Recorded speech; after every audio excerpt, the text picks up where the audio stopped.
On est content, bien entendu, et on va relativiser par rapport à la participation. C'est vrai que le découpage a un peu désorienté l'électorat, la météo aussi, ne pas, mais bon, on ne va pas aussi pleurer, donc on est content. Je suis satisfait parce que la majorité municipale trouve un prolongement naturel à travers cette élection dans l'action que nous allons mener au sein de l'Assemblée départementale.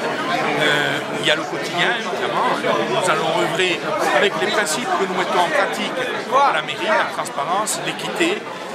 Nous le ferons d'autant plus que, on nous a dit, des femmes rentrent, donc elles ont une autre vision de la politique que les hommes.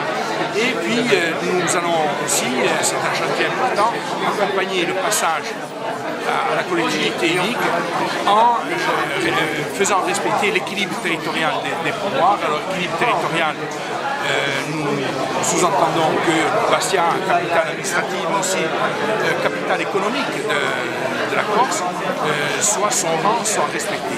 Voilà.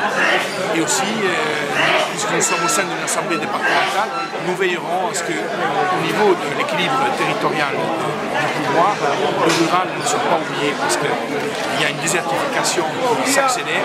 Et donc notre devoir aussi, même si nous sommes des élus urbains, c'est de nous pencher, c'est de mettre tout en œuvre pour qu'on contrecarre ce mouvement. J'ai toujours eu un faible pour ma ville, et ça, je ne fais pas d'esprit de clocher. Je pense que dans ma réflexion prochaine, ça comptera. L'attachement que j'ai à ma ville peut pencher, peut me faire démissionner effectivement de mon mandat de conseiller régional. C'est une belle victoire, donc c'est la victoire de la démocratie, la transparence contre le clanisme. Donc je suis très fière parce que je suis la première femme nationaliste à être élue au conseil départemental. On va continuer ce qu'on fait au niveau municipal, on va le faire au niveau départemental. On veut continuer dans la même démarche, revoir tout ce qui a été fait, accompagner aussi le passage à la collectivité unique. On est là pour 30 mois, on a des dossiers à faire et on va travailler. On va travailler ensemble, comme on travaille déjà au niveau de la mairie, dans une super entente parce qu'on est vraiment pour l'ouverture. On sort largement en tête, effectivement, comme vous dites, et ce que je regrette, c'est que pour être en train de voir qu'on puisse pas être élu au premier tour, alors qu'on a franchi la barre des 50%, c'est dû au fait que nous n'avons pas pu atteindre le chiffre fatidique des 25% sur les inscrits, n'est-ce pas? Donc je constate aussi que j'avais 4 adversaires devant moi, avec Vanilla Albomien bien sûr, et ma foi, parmi les 4, il n'y en a plus qu'un qui est resté, qui est le survivant de cette, ce que j'appellerais une hécatombe, parce que la gauche a complètement brûlé, et le reste aussi.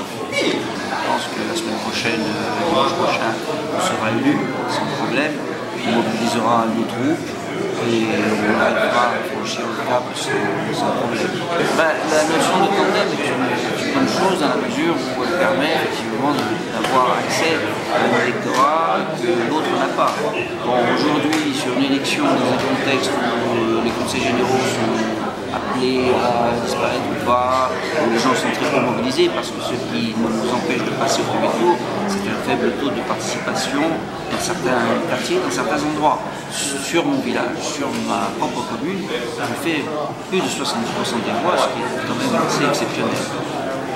Très fier d'avoir réussi à mobiliser dans des circonstances un peu difficiles autant d'électeurs. On va vous dire d'autres, que vous savez, dans des moments comme pareil, quand on est novice en politique, on éprouve une joie intense.